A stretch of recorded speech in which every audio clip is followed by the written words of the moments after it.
Olá! Nessa aula, nós iremos rever o conceito de gêneros literários e aprofundar em um mais específico, o gênero dramático. O gênero lírico e o gênero narrativo ficarão para as próximas aulas.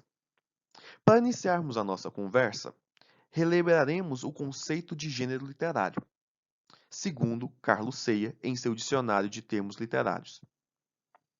Gênero literário: forma de classificação dos textos literários agrupado por qualidades formais e conceituais de categorias fixas e descritas por códigos estéticos, desde a poética de Aristóteles e os tratados de retórica de Horácio, Cícero, Quintiliano, até as modernas monografias sobre a teoria da literatura. O gênero épico é uma composição literária de natureza narrativa. É um texto de estilo elevado. Ele relata a trajetória de um herói, por vezes associada à fundação e ao destino coletivo de uma comunidade. Nas ações das epopeias, intervêm quase sempre seres sobre-humanos, mitológicos e transcendentes, que ajudam e colaboram com os heróis, ou contrariam e colocam obstáculos em seu caminho. As mais famosas epopeias possuem estrutura narrativa, embora sob forma poética, pois a poesia é mais connatural ao homem do que a prosa, além do que era associada ao canto e à dança. A imagem ao lado é a estátua de Laoconte e seus filhos, estátua esta exposta nos museus do Vaticano. Ela representa a vingança de Poseidon contra Laoconte, que tenta impedir a entrada do cavalo de Troia dentro dos muros da cidade. Na imagem, o sacerdote e seus filhos são atacados por serpentes. Eles tentam desesperadamente se libertar delas. O drama é entendido como uma representação de tensões e de conflitos, vivido por personagens que estão em um número não muito largo, sem intermediação de um narrador e coexistindo em um espaço relativamente bem marcado. O drama recorre à representação, outro tipo de método indireto de atingir o público ou o leitor. Ele é a representação de uma ação sob forma dialogada. A peça teatral é dividida em cenas e atos. De todas as fases da ação, a mais importante, por certo, é a complicação decorrente do conflito. O conflito resulta do choque dos personagens, sobretudo protagonista e antagonista, com vontades, aspirações e interesses divergentes. O antagonista pode ser o ambiente, os elementos, os outros homens, o próprio protagonista, seus erros, defeitos, etc. Logo, o conflito pode ser interno ou externo. A imagem ao lado é uma representação japonesa de um dos mais famosos casais do teatro, Romeu e Julieta. A estátua esteve exposta próximo à tumba de Julieta em Verona, na Itália.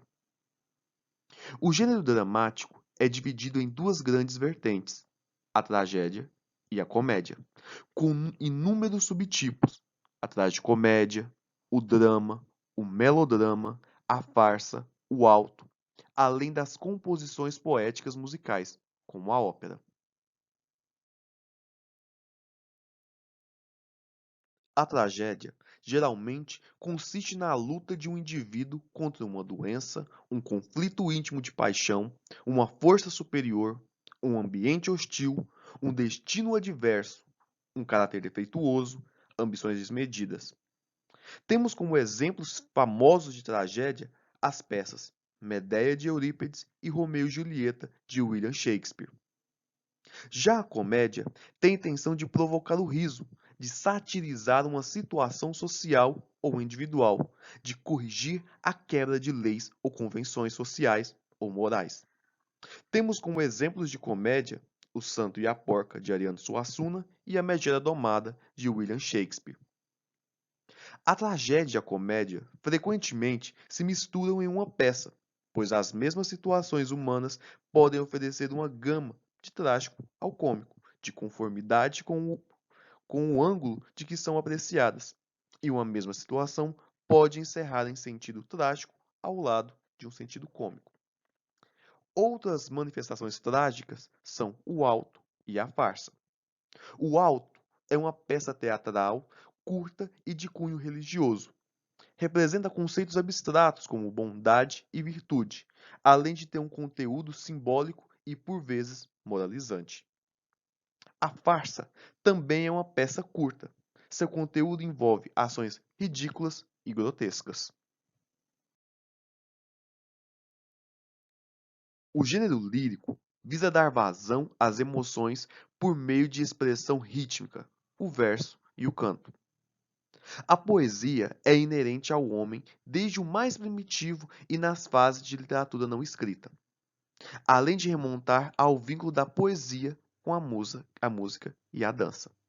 De qualquer modo, a origem da poesia é individual, subjetiva, traduzindo emoções íntimas do poeta.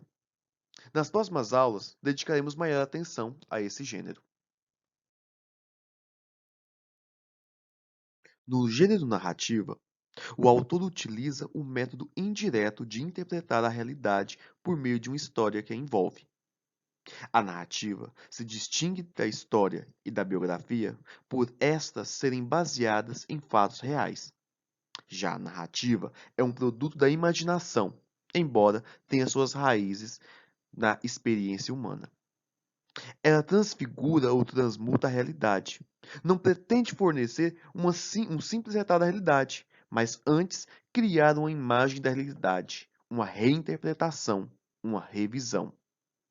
Nas próximas aulas, dedicaremos maior atenção a esse gênero. Agora, mediante este vídeo, responda ao Fórum 5 e ao questionário Gêneros Literários.